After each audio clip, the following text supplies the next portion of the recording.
Aquilo que não oferece resistência supera as substâncias mais duras. Aquilo que não oferece resistência pode entrar onde não há espaço. Poucos no mundo podem compreender o ensinamento sem palavras, ou entender o valor da não-ação. Lao Tzu. Não existem evidências sólidas que comprovem a sua existência, mas se ele de fato viveu, deve estar localizado em algum ponto por volta dos séculos 5 e 6 a.C., o que o coloca como contemporâneo de Confúcio. Entretanto, o pensador chinês Lao Tzu redigiu uma obra-prima conhecida como Tao Te Ching, que se configura como o principal texto do taoísmo.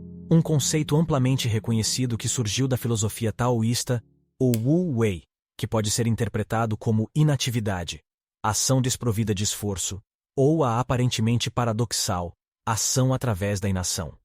Em termos práticos, podemos caracterizar o Wu Wei como o estado de fluxo, frequentemente mencionado como a zona pelos atletas. Quando os desportistas entram na zona, eles se envolvem em ações sem dificuldade e se deslocam pelo tempo e espaço com mínima resistência. Não existem extremos, nem inquietações, nem reflexões excessivas. Tudo flui harmoniosamente como um curso natural. Como uma introdução à magnífica tradição do taoísmo, gostaria de lhe apresentar a filosofia do fluxo. O Tao Te Ching é uma obra de arte misteriosa. Não só não há consenso sobre quando exatamente foi escrito, mas a existência de seu autor permanece em disputa.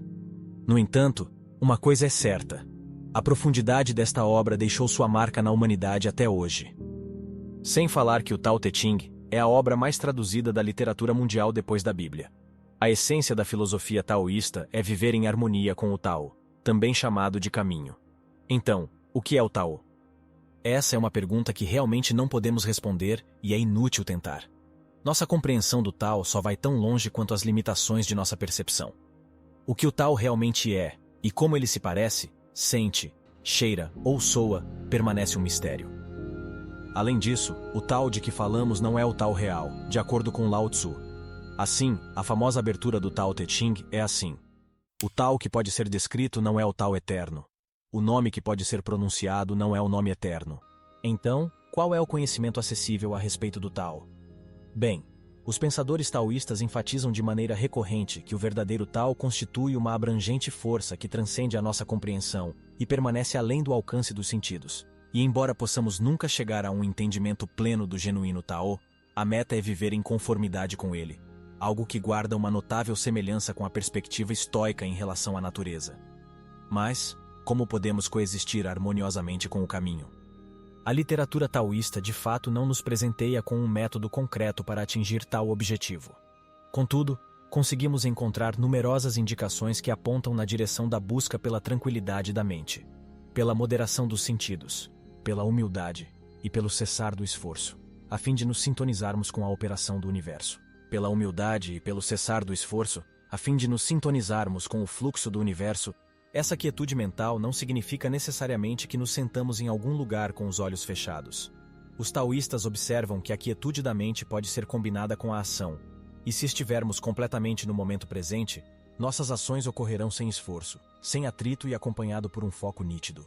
Tanto assim, que é quase em êxtase. Na sua autobiografia, o ex-jogador profissional de basquete, Bill Russell, relata: parecia quase como se estivéssemos atuando em câmera lenta. Nesses momentos, eu conseguia quase sentir como a próxima jogada iria se desenrolar e onde o próximo arremesso seria efetuado. No texto taoísta Zhuangzi, encontramos a narrativa de um cozinheiro chamado Ting, que se entrega completamente ao seu trabalho, imerso em um estado de fluxo. Isso atraiu a atenção do Lord Wenhui, que ficou admirado pela maestria do cozinheiro. Ele estava habilmente cortando bois. Quando o Lorde comentou sobre a destreza de Ting, o cozinheiro largou a faca e respondeu: "O que realmente importa para mim é o caminho, que transcende a habilidade. Quando comecei a cortar bois, minha atenção estava focada apenas no boi em si. Após 3 anos, já não enxergava mais o boi como um todo. E agora, eu sigo o espírito e não me guio pela visão dos olhos. A percepção e a compreensão cessaram, e o espírito se move livremente para onde deseja. Eu sigo a ordem natural, atingindo os grandes espaços, passando a faca pelas grandes aberturas, seguindo as coisas conforme elas se apresentam. Por conseguinte, nunca toco nos menores ligamentos ou tendões, muito menos nas principais articulações." Um elemento fundamental desta narrativa é o estado da faca utilizada pelo cozinheiro. Ele afirmou que os cozinheiros habilidosos trocam suas facas anualmente, pois as utilizam para cortar, enquanto cozinheiros de habilidade mediana substituem suas facas mensalmente, devido ao corte. Porém, Kuk Ting, de forma diferente, estava empregando a mesma faca há 19 anos, graças à sua habilidade e destreza ao usá-la. Esta história se conecta a outro ensinamento essencial do taoísmo, que é o poder da gentileza. Forçando e nos esforçando, podemos fazer o trabalho, mas ao mesmo tempo gastamos muito mais energia do que o necessário, e possivelmente podemos sofrer danos colaterais. Por outro lado, alguém em estado de fluxo aborda uma tarefa de forma inteligente, sabendo quando agir e quando não agir, e encontra um equilíbrio entre ação e não ação. É uma questão de nem muito calor, nem muito frio.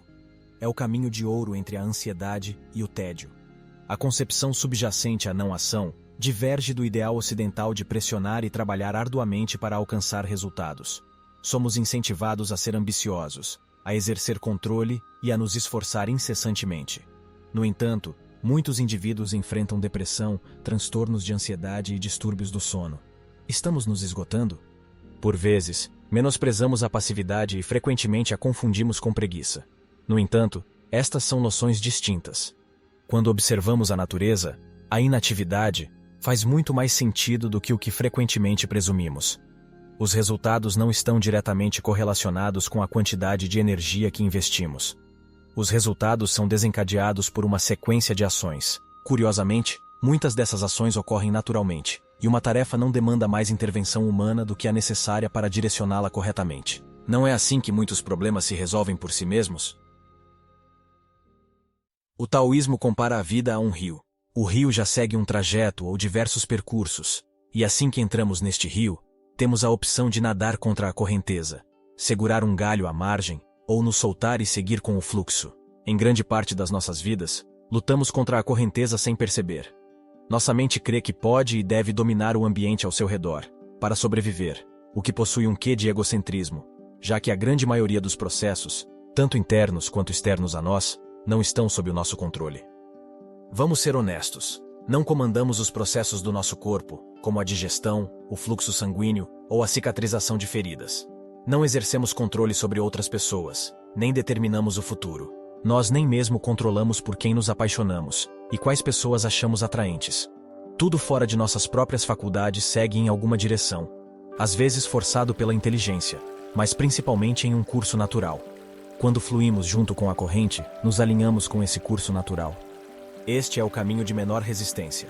Dá à natureza a oportunidade de se desenvolver, sem que lhe resistamos.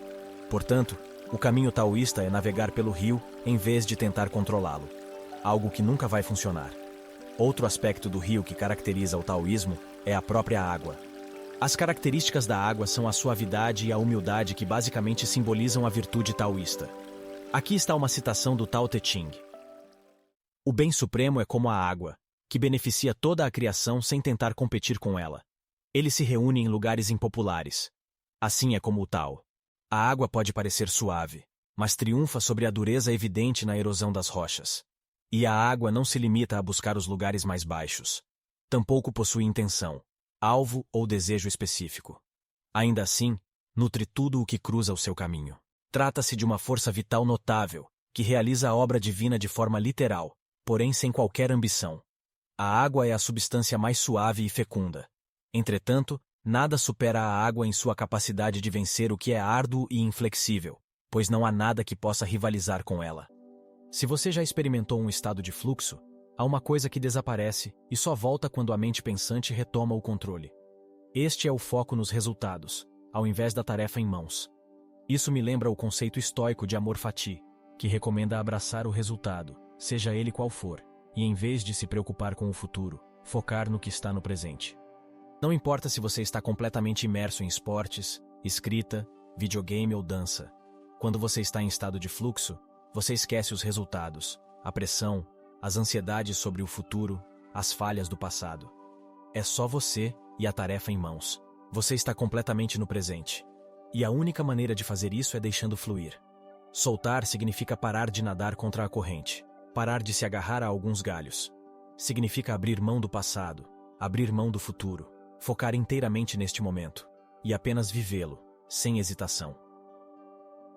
Se você gostou do vídeo, não se esqueça de deixar o seu like, se inscrever para mais vídeos e deixar o seu comentário.